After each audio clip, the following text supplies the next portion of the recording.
Study IQ IAS। अब तैयारी हुई affordable. History of Punjab. Welcome to Study IQ। मेरा नाम है आदेश सिंह। दोस्तों, आज हम भारत के एक ऐसे राज्य के बारे में बात करने जा रहे हैं जहां के लोग अपने रुतबे, अपनी वीरता और जीने के अंदाज के लिए दुनिया भर में फेमस हैं। ये वो राज्य है जिसे भारत का गोल्डन लैंड ऑफ एग्रीकल्चर कहा जाता है, जहां की हरियाली इसकी पहचान है।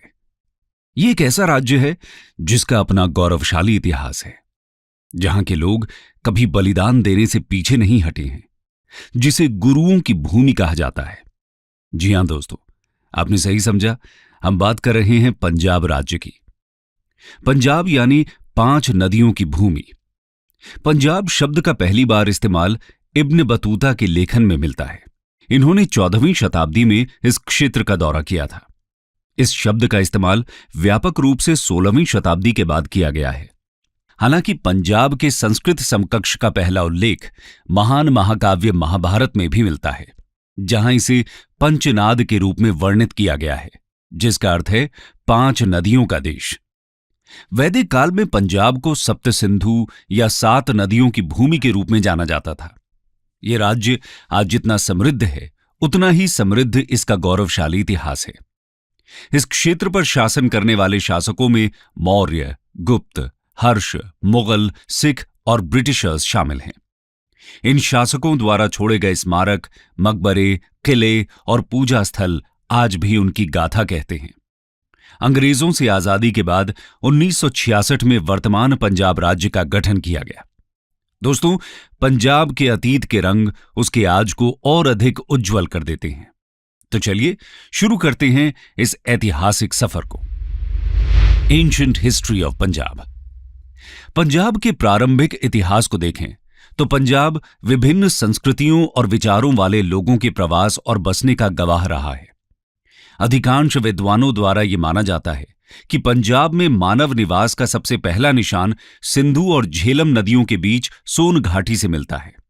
यहां से पाषाणकालीन अवशेष मिले हैं। पंजाब के आसपास के क्षेत्र में सिंधु घाटी सभ्यता के खंडहर भी पाए गए हैं, जिनमें सबसे महत्वपूर्ण हड़प्पा और रोपड़ है। वैदिक काल की तरफ बढ़ें तो ऋग्वेद का बड़ा हिस्सा लगभग 1500 और 1200 ईसा पूर्व के बीच पंजाब क्षेत्र में ही रचा गया है, जबकि बाद में वैदिक शास्त्र यमुना और गंगा नदियों के बीच वाले पूर्व के हिस्से में रचे गए। वैदिक सभ्यता पंजाब सहित अधिकांश उत्तरी भारत को कवर करते हुए सरस्वती नदी के लंबाई तक फैली हुई थी। इस सभ्यता ने भारतीय उपमहाद्वीप में बाद की संस्कृतियों को आकार दिया है। इसी युग में धार्मिक विचारों और प्रथाओं का गठन किया गया। महाकाव्य महाभारत में भी इस क्षेत्र का उल्लेख मिलता है।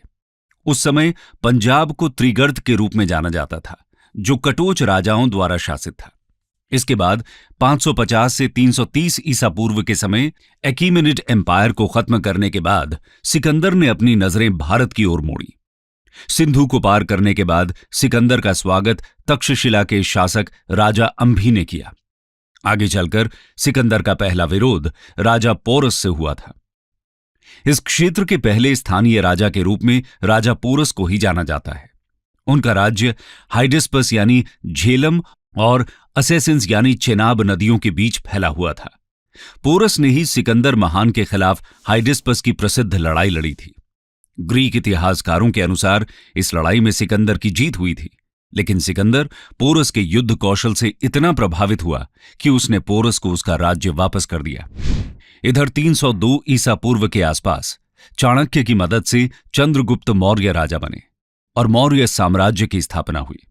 इससे पहले इस क्षेत्र पर मगध के शासक धनानंद का शासन था। चंद्रगुप्त मौर्य ने धनानंद को मारकर ही मौर्य शासन की स्थापना की थी। जिस समय चंद्रगुप्त राजा बने थे, भारत की राजनीतिक स्थिति बहुत खराब थी। इधर सिकंदर के उत्तराधिकारी सेल्यूकस निकेटर ने भी सिकंदर की नीति को अपनाते हुए भारत की तरफ रुख कर दिया था। उसने भारत के सिंध वाले क्षेत्र पर अपनी सत्ता स्थापित करने के उद्देश्य से भारत पर आक्रमण किया। सेल्यूकस का सामना उस वक्त के तत्कालीन शासक चंद्रगुप्त मौर्य से हुआ। दोनों के बीच काफी भीषण युद्ध हुआ, चंद्रगुप्त की सेना सेल्यूकस निकेटर की सेना पर भारी पड़ रही थी। इसी बीच सेल्यूकस निकेटर ने अपनी हार स्वीकार करते हुए एक संधि का प्रस्ताव रखा। संधि में सेल्यूकस ने यूनान कब्जे वाले क्षेत्र अरिया, आर्चोसिया, परोपनिषादाई समेत हेरात, कांधार और काबुल को भी चंद्रगुप्त को सौंप दिया। 317 ईसा पूर्व तक चंद्रगुप्त मौर्य ने संपूर्ण सिंध और पंजाब प्रदेश पर अधिकार कर लिया। अब चंद्रगुप्त मौर्य सिंध और पंजाब के एक क्षत्र शासक बन गए। चंद्रगुप्त मौर्य का विशाल साम्राज्य काबुल, हेरात, कांधार, बलूचिस्तान से लेकर पंजाब, गंगा यमुना का मैदान, बिहार, बंगाल, गुजरात और विंध्य और कश्मीर तक फैला हुआ था। इसके बाद पंजाब क्षेत्र पर शुंग, कुषाण आदि शासकों का शासन रहा। कुषाण वंश के सबसे लोकप्रिय शासक कनिष्क का साम्राज्य कश्मीर, पंजाब, सिंध, उत्तर प्रदेश के अतिरिक्त अफगानिस्तान, यारकंद, ताशकंद तथा खोतान तक फैला हुआ था। कुषाण साम्राज्य के विघटन के साथ ही 320 ईस्वी तक गुप्त साम्राज्य का शासन शुरू हो गया था। समुद्रगुप्त और चंद्रगुप्त द्वितीय के दौरान उत्तर भारत और दक्षिण भारत में गुप्त साम्राज्य का विस्तार हुआ। इसी दौरान उन्होंने पंजाब के हिस्से पर राज किया। स्कंदगुप्त की मृत्यु के बाद साम्राज्य को उत्तराधिकारी के कई युद्धों का सामना करना पड़ा था। अंतिम प्रमुख गुप्त राजा बुद्धगुप्त थे। उनके बाद गुप्त साम्राज्य पूरे भारत में विभिन्न शाखाओं में विभाजित हो गया। गुप्त साम्राज्य के विघटन के बाद उत्तरी भारत पर कई स्वतंत्र शासकों का शासन रहा, जो अपने क्षेत्रों में गुप्त साम्राज्य की परंपराओं को आगे बढ़ाते रहे। 590 ईस्वी के आसपास हर्ष शासन की स्थापना हुई। हर्षवर्धन के दादा आदित्यवर्धन पूर्वी पंजाब में थानेश्वर के एक सामंती शासक थे। जब हर्षवर्धन का शासन अपने चरमोत्कर्ष पर था, तब उत्तरी और उत्तरी पश्चिमी भारत का अधिकांश भाग उसके राज्य के अंतर्गत आता था। 7वीं शताब्दी तक भारत पर बाहरी आक्रमणकारियों ने आक्रमण शुरू कर दिया था। ज्यादातर आक्रमणकारी पंजाब क्षेत्र के रास्ते से ही भारत में प्रवेश करते हैं। आइए जानते हैं इसके बाद यहां का इतिहास कैसा रहा। Medieval history of Punjab. 8वीं शताब्दी की शुरुआत में भारत के उत्तर पश्चिम क्षेत्रों पर अरबों ने आक्रमण किया। सन 712 में भारत पर किए गए आक्रमण का नेतृत्व उमैयद खलीफा के सेनापति मोहम्मद बिन कासिम ने किया था। भारत में हुए आक्रमण का उद्देश्य अरब राज्य का विस्तार था। उमैयद खलीफा की अरब सेना ने पंजाब में इस्लाम की शुरुआत करते हुए दक्षिण एशिया में प्रवेश किया। इसके बाद 9वीं शताब्दी में पंजाब में हिंदू शाही वंश का उदय हुआ, जिसने पंजाब और पूर्वी अफगानिस्तान के अधिकांश हिस्सों पर शासन किया। 10वीं शताब्दी की शुरुआत में ही तुर्क गजनवी महमूद गजनी ने भारत पर आक्रमण किया। उसने सन 1000 से लेकर 1026 तक भारत पर 17 बार आक्रमण किया। महमूद गजनी ने भारत में पहला युद्ध 1001 ईस्वी में हिंदूशाही शासक जयपाल के विरुद्ध लड़ा। 1004 और 1006 के दौरान गजनी ने मुल्तान के शासकों पर धावा बोला और जल्द ही पंजाब भी गजनी के अधीन हो गया। महमूद गजनी ने नगरकोट, थानेसर, मथुरा, कन्नौज समेत दक्षिण में सौराष्ट्र पर लूट के मकसद से आक्रमण किया। उसने जहां भी आक्रमण किया वहां के मंदिरों को लूट लिया। भारत पर किए गए उसके आक्रमणों का मुख्य उद्देश्य मध्य एशिया की राजनीति में अपनी महत्ता स्थापित करना था। भारत पर किए गए हमले सिर्फ भारत की दौलत को हथियाने के लिए किए गए थे। इस दौलत के बलबूते ही वो मध्य एशिया में अपना विशाल साम्राज्य संगठित करने वाला था। गजनी वंश के कुछ शासकों का नियंत्रण पंजाब और सिंध के कुछ हिस्सों में था, जो 1135 तक चलता रहा। धीरे धीरे एक शक्ति के रूप में गजनी शासन में गिरावट आई और सन 1173 में शहाबुद्दीन मोहम्मद गौरी गजनी की गद्दी पर बैठा। मोहम्मद गौरी ने अपना पहला अभियान 1175 में मुल्तान की ओर छेड़ा और मुल्तान को उसके शासक से मुक्त करा दिया। इसी अभियान के तहत उसने भाटी राजपूतों से कच्छ जीता। सन 1178 में उसने गुजरात पर विजय हासिल करने के लिए आक्रमण किया, लेकिन चालुक्य शासकों से वो जीत न सका। हालांकि हार के बाद उसे समझ आ गया कि पंजाब में मजबूत आधार बनाए बिना वो भारत के दूसरे हिस्सों को जीत नहीं सकता। परिणाम स्वरूप सन 1179 में पेशावर और 1186 में लाहौर को उसने अपने कब्जे में ले लिया। सियालकोट का किला अगला शिकार बना। इस प्रकार 1190 तक मुल्तान, सिंध तथा पंजाब को अपने अधीन करने के उपरांत मोहम्मद गौरी ने गंगा के दुआब में प्रवेश के लिए रास्ता साफ कर लिया। पंजाब पर गौरी का आधिपत्य और गंगा दुआब में अपने साम्राज्य के विस्तार का प्रयास उसे राजपूत शासक पृथ्वीराज चौहान के सामने ले आया। तराई के युद्ध के बाद मोहम्मद गौरी अपने सेनापति कुतुबुद्दीन ऐबक के हाथ में भारत की सत्ता देकर गजनी वापस लौट गया। 1206 में उसकी मृत्यु के बाद उसके सेनापति कुतुबुद्दीन ऐबक ने दिल्ली सल्तनत की स्थापना की। अगले 300 वर्षों तक पंजाब पर दिल्ली सल्तनत ने शासन किया, जिसका नेतृत्व 5 असंबद्ध राजवंशों मामलुक, खिलजी, तुगलक, सैयद और लोदी ने किया। 15वीं शताब्दी के अंत में पंजाब में एक महत्वपूर्ण घटना गुरु नानक द्वारा सिख धर्म का गठन थी। सिख धर्म का इतिहास पंजाब के इतिहास और 17वीं शताब्दी में भारतीय उपमहाद्वीप के उत्तर पश्चिम में सामाजिक राजनीतिक स्थिति से निकटता से जुड़ा हुआ है। गुरु नानक का जीवन काल बाबर द्वारा उत्तरी भारत की विजय और मुगल साम्राज्य की स्थापना के साथ मेल खाता है। उस समय मुगलों द्वारा लोगों को प्रताड़ित किया गया, जिसकी वजह से लोगों ने आस्था की ओर रुख किया और सिख धर्म का विकास हुआ। लोग हिंदू और इस्लाम दोनों से धर्मांतरित हुए। 1605 में मुगल गद्दी पर जब जहांगीर बैठा तो सिख गुरुओं के साथ संबंधों में टकराव देखने को मिला। अपनी आत्मकथा तुजू के जहांगीरी में उसने स्पष्ट लिखा है कि वो गुरु अर्जुन देव जी के बढ़ रहे प्रभाव से बहुत दुखी था। इसी दौरान जहांगीर का बेटा खुसरो बगावत करके आगरा से पंजाब की ओर आ गया। जहांगीर को ये सूचना मिली कि गुरु अर्जुन देव जी ने खुसरो की मदद की है, इसलिए उसने गुरु जी को गिरफ्तार करने के आदेश जारी कर दिए। जहांगीर ने गुरु अर्जुन देव जी को मरवाने से पहले उन्हें अमानवीय यातनाएं दी। 30 मई 1606 ईस्वी को यासा के तहत लोहे के गर्म तवे पर बैठाकर उन्हें शहीद कर दिया गया। यासा के अनुसार किसी व्यक्ति का रक्त धरती पर गिराए बिना उसे यातनाएं देकर शहीद कर दिया जाता है। गुरु अर्जुन देव की मृत्यु के बाद छठे गुरु हरगोबिंद ने अकाल तख्त का निर्माण कर सिख संप्रभुता की घोषणा की और अमृतसर की रक्षा के लिए एक किले की स्थापना की। जहांगीर ने तब ग्वालियर में गुरु हरगोबिंद को जेल में डाल दिया, लेकिन जब कोई खतरा महसूस नहीं हुआ तब कई वर्षों के बाद उन्हें रिहा कर दिया गया। शाहजहां ने भी अमृतसर पर कई हमले किए, जिसकी वजह से सिखों को शिवालिक पहाड़ियों पर पीछे हटने के लिए मजबूर होना पड़ा। 9वें गुरु गुरु तेग बहादुर ने धर्म की रक्षा और धार्मिक स्वतंत्रता के लिए अपना सर्वस्व त्याग दिया था, जिसकी वजह से वो हिंद की चादर भी कहलाए। औरंगजेब ने इस्लाम कबूल न करने पर गुरु तेग बहादुर को मार डाला और दिल्ली के चांदनी चौक पर उनका सर काटकर लटका दिया। इसके बाद सिखों के 10वें गुरु बने गुरु गोबिंद सिंह ने सिखों के उत्पीड़न को देखते हुए 1699 में अंतरात्मा और धर्म की स्वतंत्रता की रक्षा के आदेश के रूप में खालसा की स्थापना की। इसके बाद लंबे समय तक सिखों और मुगलों का संघर्ष जारी रहा, जो अंततः मुगल शक्ति को कमजोर होने और सिख राज्य की स्थापना के साथ समाप्त हुआ। आइए देखते हैं कैसे। Modern history of Punjab. सिखों ने धीरे धीरे खुद को एक सिख राज्य में संगठित करना शुरू कर दिया। मुगलों के कमजोर होने पर 1639 में नादिर शाह और 1748 में अहमद शाह अब्दाली के आक्रमणों के बाद पंजाब में अव्यवस्था और भ्रम ने सिख शक्ति के उदय में काफी हद तक मदद की।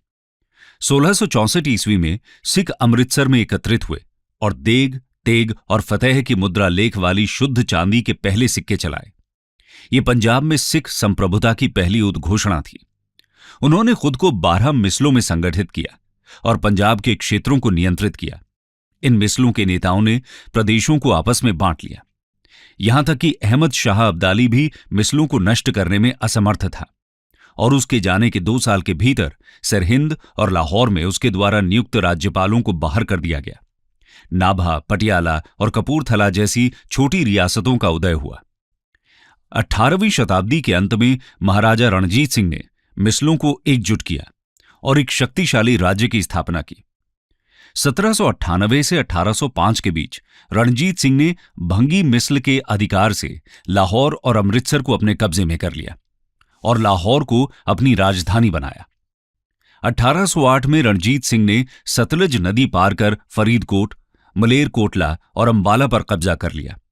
इस तरह महाराजा रणजीत सिंह का साम्राज्य पूर्व में सतलज नदी से लेकर पश्चिम में पेशावर तक और दक्षिण में सतलज और सिंधु के जंक्शन से लेकर उत्तर में लद्दाख तक फैला हुआ था। उन्होंने पंजाब में कानून एवं व्यवस्था कायम की और कभी भी किसी को मृत्युदंड नहीं दिया। उनका सूबा धर्मनिरपेक्ष था। उन्होंने हिंदुओं और सिखों के वसूले जाने वाले जजिया पर भी रोक लगाई। कभी भी किसी को सिख धर्म अपनाने के लिए विवश नहीं किया। महाराजा रणजीत सिंह खुद अनपढ़ थे, लेकिन उन्होंने अपने राज्य में शिक्षा और कला को बहुत प्रोत्साहन दिया। उन्होंने अमृतसर के हरमंदिर साहिब गुरुद्वारे में संगमरमर लगवाया और सोना मढ़वाया। तभी से उसे स्वर्ण मंदिर कहा जाने लगा। उनके व्यक्तित्व और उनकी निडरता को देखते ही इतिहासकार कहते हैं कि अगर वो एक पीढ़ी पुराने होते तो पूरे हिंदुस्तान को ही फतह कर लेते। 1839 में महाराजा रणजीत सिंह की मृत्यु हो गई, जिसके बाद आंतरिक विभाजन और राजनीतिक कुप्रबंधन से साम्राज्य बुरी तरह कमजोर हो गया। इस मौके का फायदा ईस्ट इंडिया कंपनी ने उठाया, जिसकी वजह से पहला और दूसरा एंग्लो सिख वॉर हुआ। 1845 के अंत में फिरोजपुर के पास ब्रिटिश और सिख सैनिकों के बीच फर्स्ट एंग्लो सिख वॉर हुआ। अंग्रेजी सेनानायक मेजर ब्रॉडफुट की नीतियों ने सिख सेनापति लाल सिंह तथा तेजा सिंह को अंग्रेजों के विरुद्ध संघर्ष करने के लिए उकसाया। परिणाम स्वरूप खालसा सरकार ने अंग्रेजों के विरुद्ध आक्रमण की घोषणा कर दी। इस प्रकार फर्स्ट एंग्लो सिख वॉर आरंभ हो गई। इस युद्ध के समय भारत का गवर्नर जनरल लॉर्ड हार्डिंग था और भारत के प्रधान सेनापति का नेतृत्व लॉर्ड गफ के पास था। इस युद्ध में 4 लड़ाइयां फिरोज शाह, मुदकी, बद्रोवाल और अलीबाल में लड़ी गईं, जिनमें कोई भी निर्णय नहीं हो सका। 5वीं एवं अंतिम लड़ाई सबराव में हुई, जो निर्णायक सिद्ध हुई।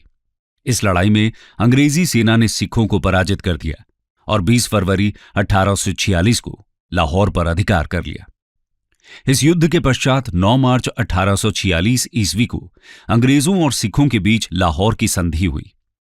इस संधि के तहत ही सतलज और ब्यास के बीच के क्षेत्र को कश्मीर के साथ कंपनी को सौंप दिया गया। पहले एंग्लो सिख वॉर के बाद सिख सेना अपनी शक्ति को फिर से स्थापित करना चाहती थी। डलहौजी की साम्राज्यवादी नीतियों से भी सिख क्रोधित थे। इसी समय अंग्रेजों ने मुल्तान के गवर्नर को हटा दिया। परिणाम स्वरूप जनता ने विद्रोह कर दिया। डलहौजी ने अवसर का लाभ उठाते हुए युद्ध की घोषणा कर दी। इस प्रकार सेकेंड एंग्लो सिख वॉर आरंभ हो गया। सेकेंड एंग्लो सिख वॉर में 3 लड़ाइयां लड़ी गईं। 22 नवंबर 1848 ईस्वी को लड़ा गया रामनगर का प्रथम युद्ध था, जिसमें अंग्रेजी सेना का नेतृत्व लॉर्ड गफ और सिख सेना का नेतृत्व शेर सिंह ने किया। अगला युद्ध 13 जनवरी 1849 ईस्वी को लड़ा गया चिलियांवाला का युद्ध। ये युद्ध भी बिना किसी जीत के ही समाप्त हो गया। इसके बाद तीसरा युद्ध अर्थात गुजरात का युद्ध 13 फरवरी 1849 ईस्वी को लड़ा गया, जो निर्णायक सिद्ध हुआ। इसमें अंग्रेजी सेना का नेतृत्व चार्ल्स नेपियर ने किया। अंग्रेजों ने सिख सेना को पराजित कर दिया। इतिहास में इसे तोपों के युद्ध के नाम से भी जाना जाता है। सेकेंड एंग्लो सिख वॉर में विजय प्राप्त करने के उपरांत 30 मार्च 1849 ईस्वी को लॉर्ड डलहौजी ने पंजाब को अंग्रेजी राज्य में मिला लिया। इसके साथ ही पंजाब ब्रिटिश भारत का एक प्रांत बन गया। 1858 में महारानी विक्टोरिया द्वारा जारी शर्तों के तहत पंजाब ब्रिटेन के प्रत्यक्ष शासन के अधीन आ गया। औपनिवेशिक शासन का पंजाबी जीवन के सभी क्षेत्रों पर गहरा प्रभाव पड़ा। 19वीं शताब्दी के अंत तक हालांकि भारतीय राष्ट्रवादी आंदोलन ने प्रांत में जोर पकड़ लिया। आंदोलन से जुड़ी सबसे महत्वपूर्ण घटनाओं में से एक है 1919 का जलियांवाला हत्याकांड, जिसमें British general Reginald Edward Harry Dyer द्वारा लगभग 10,000 भारतीयों को गोलियों से भून दिया गया था। ब्रिटिश प्रशासन की एक रिपोर्ट के अनुसार इस नरसंहार में लगभग 400 लोग मारे गए और लगभग 1200 घायल हुए। जहां एक तरफ अंग्रेजों ने पंजाब में यह नरसंहार कराए, वहीं पश्चिमी पंजाब में नहर कॉलोनियों के निर्माण की वजह से 14 मिलियन एकड़ भूमि खेती के अधीन हो गई, जिसकी वजह से इस क्षेत्र में कृषि पद्धतियों में क्रांति आ गई। आर्थिक रूप से इसने पंजाब को भारत के सबसे समृद्ध कृषि क्षेत्र में बदल दिया। सामाजिक रूप से इसने बड़े भूस्वामियों की शक्ति को बनाए रखा और राजनीतिक रूप से इसने भूमि के मालिक समूहों के बीच क्रॉस सांप्रदायिक सहयोग को प्रोत्साहित किया। 1930 में भारतीय राष्ट्रीय कांग्रेस ने लाहौर से ही पूर्ण स्वतंत्रता की घोषणा की, लेकिन 1940 में पाकिस्तान के लिए काम करने के मुस्लिम लीग के लाहौर प्रस्ताव ने पंजाब को एक अलग भारतीय इतिहास का केंद्र बना दिया। 1946 में पंजाब के बहुसंख्यक मुसलमानों और हिंदू और सिख अल्पसंख्यकों के बीच बड़े पैमाने पर सांप्रदायिक तनाव और हिंसा भड़क उठी। कांग्रेस और लीग दोनों नेताओं ने पंजाब को अलग करने पर सहमति जताई। 1947 में जब भारत को स्वतंत्रता मिली तो पंजाब ब्रिटिश प्रांत भारत और पाकिस्तान के नए संप्रभु राज्यों के बीच विभाजित हो गया। स्वतंत्रता के बाद भारतीय पंजाब के इतिहास में एक अलग पंजाबी भाषी राज्य के लिए सिख आंदोलन या आसान भाषा में कहें तो खालिस्तान आंदोलन का उदय हुआ। इसका नेतृत्व तारा सिंह ने किया और बाद में उनके राजनीतिक उत्तराधिकारी संत फतेह सिंह ने किया। हालांकि भाषाई रेखाओं के साथ विभाजित होने के बजाय नवंबर 1956 में भारतीय राज्य पंजाब को पटियाला और पूर्वी पंजाब राज्य संघ यानी पेप्सू के रूप में संगठित किया गया। धीरे धीरे पंजाब के विस्तार के मद्देनजर मुख्य रूप से पंजाबी भाषी क्षेत्र वाले लोगों ने एक अलग राज्य बनाने की मांग तेज कर दी। आखिरकार भारत सरकार ने मांग पूरी की। 1 नवंबर 1966 को पंजाब को भाषा के आधार पर हरियाणा के ज्यादातर हिंदी भाषी राज्य और पंजाब के नए मुख्य रूप से पंजाबी भाषी राज्य में विभाजित किया गया।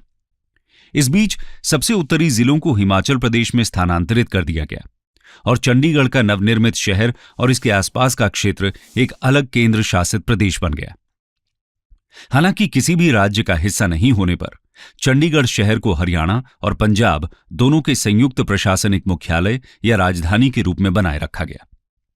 आगे चलकर 90 के दशक में खालिस्तान आंदोलन ने उग्र रूप धारण किया। तब केंद्र सरकार द्वारा इस पर काबू पाने के लिए ऑपरेशन ब्लू स्टार को मंजूरी दी गई। इस आंदोलन और ऑपरेशन ब्लू स्टार को विस्तार से हमने अपनी वीडियो में कवर किया हुआ है, जिसका वीडियो लिंक हमने डिस्क्रिप्शन में शेयर कर दिया है। आप वहां से इसकी विस्तृत जानकारी प्राप्त कर सकते हैं। कंक्लूजन। तो दोस्तों, ये था पंजाब राज्य का गौरवशाली इतिहास। पंजाब पर शुरू से कितने ही राजाओं ने राज किया। अपनी भौगोलिक स्थिति के कारण पंजाब क्षेत्र पश्चिम और दक्षिण दोनों ओर से लगातार हमले के प्रभाव में आया। पंजाब को फारसियों, यूनानियों, सीथियनों, तुर्कों और अफगानों के आक्रमणों का सामना करना पड़ा। इसका परिणाम यह हुआ कि पंजाब सदियों से कटु रक्तपात का गवाह बना। यही कारण है कि इसकी संस्कृति हिंदू, बौद्ध, इस्लामी प्रभावों को जोड़ती है। स्टडी IQ IAS अब तैयारी हुई अफोर्डेबल।